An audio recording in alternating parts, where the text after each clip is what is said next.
welcome. This whole programming is about innovation, and it's an opportunity for me to talk to successful entrepreneurs so that those who are coming behind you can learn from what you did successfully and perhaps avoid pitfalls. Because that's what we're trying to do with each other, is make sure that the next generation has a great kickoff. You've been wildly successful here, so let's learn a little bit about what this is all and how it works. What is Jet Token? So we're a charter and membership program based in the Western U.S. We're taking delivery of 4 Honda Jets later this year to sell membership on and to charter when they're not in use by members. We have an app in the iOS store now called Jet Token, all one word, where you can charter an aircraft. You know, there's about 2,800 in the U.S., maybe 4,000 globally we can access for you. And there are new versions of that coming out later this year, one for iOS, another for Android, which will have some pretty neat new features. Beyond those two things, there's a third and really important part of what we do, which is integrating the blockchain into private aviation in kind of a no-hassle way that gives you some features and benefits that we think are pretty unique. So this actually, Kevin, was an Israeli startup and came out of an accelerator program in the city of Ashdod, which is just south of Tel Aviv.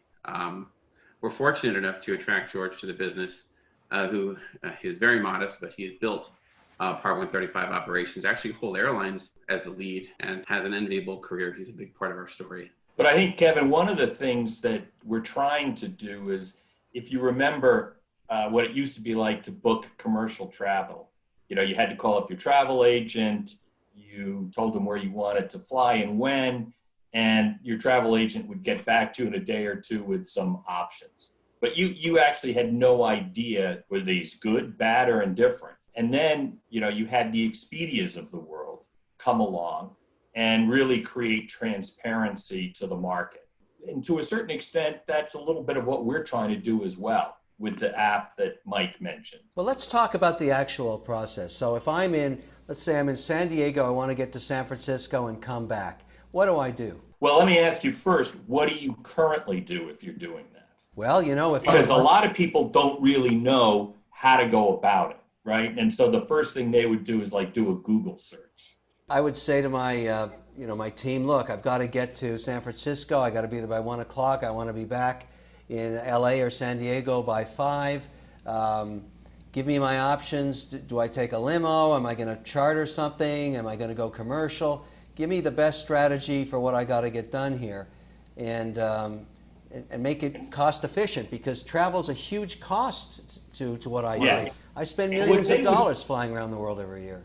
Yeah, and what they would typically do, assuming for a moment you're not a program member or have a fraction. Not anymore. I've been through everything you possibly know about jet ownership and programs and units and everything. I've tried everything.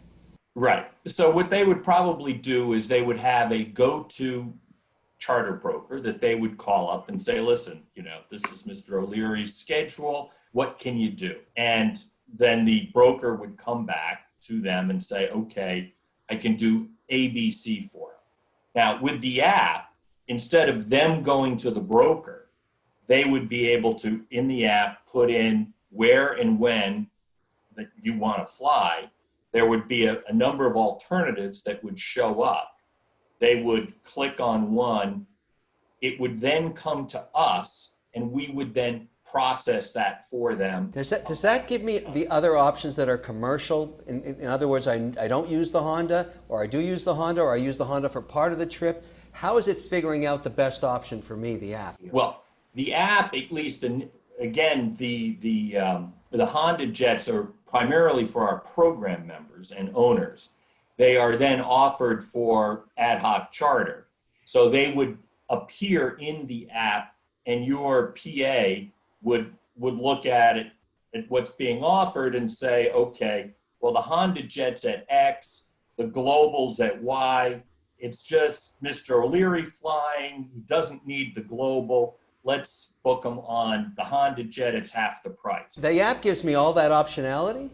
Yes. At the moment, the app gives you the ability to search a bunch of choices and pick them, and the Honda is not integrated yet. The next version has instant booking. It's in development right now.